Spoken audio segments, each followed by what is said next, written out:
हिंदू सम्मेलन में आज बड़े ही सौभाग्य की बात है, सनातन संस्था के पूज्य संत और संरक्षक मार्गदर्शक डॉक्टर चारुदत्त पिंगले जी हमारे साथ हैं। इनसे जानते हैं इस कार्यक्रम के बारे में। तो आपका हमारे चैनल दिव्य रश्मि में जी धन्यवाद, आपका बहुत बहुत धन्यवाद। दिव्य रश्मि को बहुत बहुत शुभकामनाएं। ये जो आज बनारस में आप लोग सम्मेलन कर रहे हैं, इस सम्मेलन का मुख्य उद्देश्य क्या है? आज जो बनारस में सम्मेलन हो रहा है, ये पूर्वीय उत्तर प्रदेश, बिहार, इस क्षेत्र के जो हिंदुत्ववादी संगठन हैं, अधिवक्ता है, विचारक है, धर्मनिष्ठ है,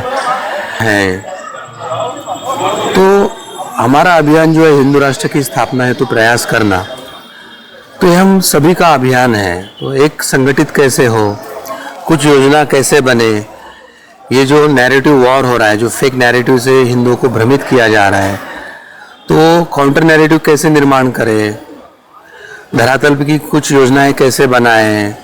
काशी विश्वनाथ को मुक्ति की बात है, कृष्णा जन्मभूमि मथुरा के मुक्ति की बात है, मंदिर सरकारीकरण करके मंदिर हिंदुओं के हाथ में दे, मंदिर के हिंदुओं के धन को हिंदुओं के धर्म के लिए, हिंदुओं के उपयोग के लिए कैसे उपयोग हो, या ये जो वक्फ बोर्ड का कानून है जिसके कारण पहले ही 1/3 जमीन पाकिस्तान के नाम पर लेने के बाद अब दोबारा 1/3 जमीन का मालक वक्फ बोर्ड बन रहा है, तो हिंदुओं के साथ ये जो अन्याय हो रहा है वक्फ एक्ट के कारण, तो इस एक्ट को कैसे निरस्त किया जाए, वक्फ के माध्यम से सरकारी खर्चे से कैसे इस्लामीकरण हो रहा है, सरकारी खर्चे ने वक्फ के कानून और उसके सब एम्प्लॉयज़ को तनख्वाह देकर एक प्रकार से शरिया या इस्लामी शासन को मान्यता दिया है क्या? ऐसे विविध जो प्रश्न उपस्थित हो रहे हैं, तो उसके आधार पर ये वक्फ कानून रद्द हो, नैरेटिव और अच्छे आगे के धरातल पे जाए और शीघ्र ही भारत या नेपाल हिंदू राष्ट्र बने, और जहाँ जहाँ हिंदू बहुल जनसंख्या है और हिंदू राष्ट्र बन सकता है, ऐसे विश्व के जो अन्य 15 देश हैं वो सभी हिंदू राष्ट्र बने, इस दृष्टि से पहल इस कार्यक्रम में की जा रही है। क्या आपको लगता नहीं कि 1947 के बाद से जितना भारत के साथ धोखा किया गया, उतना शायद अंग्रेजों और मुसलमानों ने भी नहीं किया था? बराबर बात है, क्योंकि हिंदू तो इस्लाम के साथ भी लड़ा और मिशनरी क्रिश्चियन यूरोप और इंग्लैंड के साथ भी लड़ा है, परंतु वो असावधान उस दिन हो गया 47 में कि उसको लगा अब अपना देश आज़ाद हो गया और अपना राज्य है, अपने राज्य करता है, वो हिंदू हित की, हिंदू धर्म संस्कृति के हित की, हिंदू परंपरा के हित की, इस भारत देश के हित की बात करेंगे।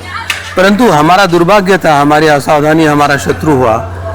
तो ये जो नेहरू शासन था कांग्रेस का, उन्होंने अंग्रेज की नीति बड़े मीठी, मतलब शुगर कोटेड इसमें भारत में लागू किया। जिनको एजुकेशन का गंध नहीं है और जिनको केवल मदरसा का ही एजुकेशन पता है, मॉडर्न एजुकेशन पता नहीं, ऐसे इस्लामी परंपरा से पहले 3 जो एजुकेशन मिनिस्टर मिले, जिन्होंने पूरा एजुकेशन का गलत हिस्ट्री पढ़ाना, एक क्या सर्वधर्म समभाव नाम का एक नया फेक नैरेटिव डालना, उसी के साथ कम्युनिज्म के हाथ में जब ये सब संस्थाएं गई सरकारी, तो उनका तो था कि नेटिव जो है उनका प्राइड उसको ख़त्म करे और उनकी जो व्यापारी नीतियाँ हैं वो लागू करे। तो हिंदू की असावधानी ने वो अपनों से ही हारा था 47 के बाद। परंतु अब पुनरुत्थान का समय है, हिंदू भारत को रिक्लेम कर रहा है, वो भारत को हिंदू राष्ट्र बनाना चाहता है, चाहे पॉलिटिकल हो या डीप स्टेट के अंतर्राष्ट्रीय षड्यंत्र हो, सबको वो समझ रहा है और इन सब षड्यंत्रों पे मात करके हिंदू स्वयं को पुनर्स्थापित कर रहा है। तो ये बड़ा दिव्य भविष्य मुझे भारत का दिख रहा है। ये आज भारत में लगभग 8 स्टेट ऐसे हैं जहाँ के हिंदू अल्पसंख्यक हो चुका है, तो इस परिस्थिति में आप कैसे हिंदू राष्ट्र की बात करते हैं जहाँ की खुद हिंदू ही अल्पसंख्यक होता जा रहा है? बहुत अच्छा प्रश्न पूछा आपने।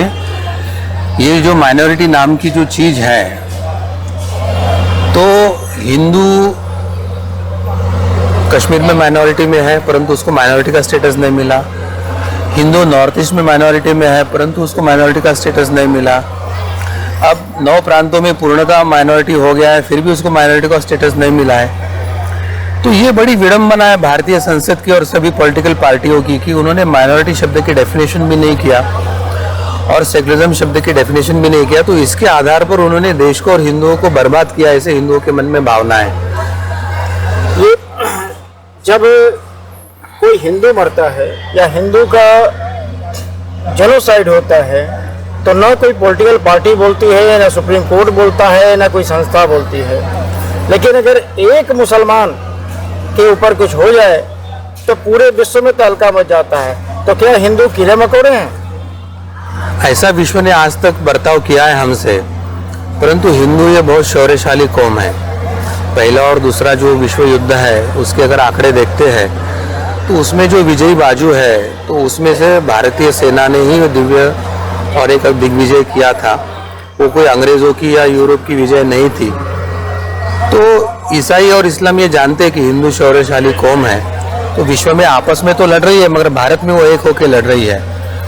परंतु अब हिंदू ने इनके षड्यंत्र को पहचान लिया है। हिंदू शौर्य जागरण कर रहा है, आत्म जागरण कर रहा है, चेतना का जागरण कर रहा है और भविष्य में हिंदू ऐसा दिग्विजय करेगा कि विश्व को हिंदुओं की दखल लेनी पड़ेगी। वर्तमान में ही जो भारत का विकास हो रहा है आर्थिक दृष्टि से, व्यापारिक दृष्टि से, चाहे वैक्सीनेशन से हो या थर्ड कंट्री को एक आधार लगता है, तो एक महाशक्ति करके भारत उभर ही रहा है। परंतु अब हर हिंदू जागरूक होने के कारण अब वो वैश्विक शक्ति बनेगी और स्वयं को पुनर्स्थापित करेगी, ऐसा मुझे निश्चित लगता है। जहाँ हिंदू न तो अपनी सभ्यता, न अपनी संस्कृति, न अपनी शिक्षा व्यवस्था पे कायम है, वो बच्चे को मिशनरी में पढ़ाता है जहाँ की बच्चे ईसाई बन रहे हैं। तो कैसे हम उम्मीद करें कि आज भारत हिंदू राष्ट्र बनने के बाद भी अपने को भविष्य में हिंदू राष्ट्र बचा पाएगा कि नहीं? ये जो मिशनरी काम था या पाश्चात्य संस्कृति में उसको उलझकर शिक्षा व्यवस्था से ये किया, ये हिंदुओं के आत्मा पर आया हुआ आवरण है। इस्लाम और ईसाईयत की वर्तमान जो नीतियां है, जो एनआरआईज अभी विदेश में गए हैं, तो यहाँ से जाते समय तो कॉन्वेंट में और अंग्रेजी शिक्षा में पढ़ के सेकुलर बन के गए थे, परंतु इनको हिंदू बनाने का काम ये इस्लामिक देश या क्रिश्चियन देश या यूरोप और यूएसए कर रहा है। वो कहते हैं कि यू आर इंडियन हिंदू, क्योंकि वो आइडेंटिटी पूछते हैं आपकी। ये कहते हैं मैं सेकुलर, वो कहते हैं सेकुलर वेकुलर कुछ नहीं, यू आर इंडियन हिंदू। तो जो सेकुलर बन के इस शिक्षा से गए थे उनको वहाँ जाके पता चल गया कि भाई भारत में तो हमको मूर्ख बनाया गया, हमारी आइडेंटिटी तो हिंदू है। तो सबसे बड़ा एक रिवॉल्यूशन बौद्धिक दृष्टि से, वैचारिक दृष्टि से यूरोप और अमेरिका से जो निर्माण हुआ है, तो उसके आत्मा पर की जो कालिक पोती थी, परख थी, वो सब हट रही है और हिंदू पुनश्च तेजस्वी होके एक नए आयाम की तरफ बढ़ रहा है। ये हमें जान लेना अत्यंत आवश्यक है। आप 2012 से लगातार हिंदू राष्ट्र सम्मेलन कर रहे हैं। आज लगभग 12 वर्ष हो गए हिंदू राष्ट्र सम्मेलन करते हुए, हिंदुओं को इकट्ठा करते हुए। क्या लगता है आपको, कितने % हिंदू जागृत हो पाए हैं? 2012 में जब हमने पहली बार हिंदू राष्ट्र की बात किया तो हमें काफ़ी हिंदू के क्षेत्र से ही विरोध हुआ था कि आप क्या देश को बांटना चाहते हैं क्या, और ऐसा करना चाहते हैं क्या। और बहुत दब के चुप के लोग हिंदू राष्ट्र की बात कर रहे थे। मगर 12 वर्ष में ये देख रहा हूँ केवल भारत में पॉलिटिकल पार्टी ही नहीं, संसद भवन में भी चर्चा हो रही है।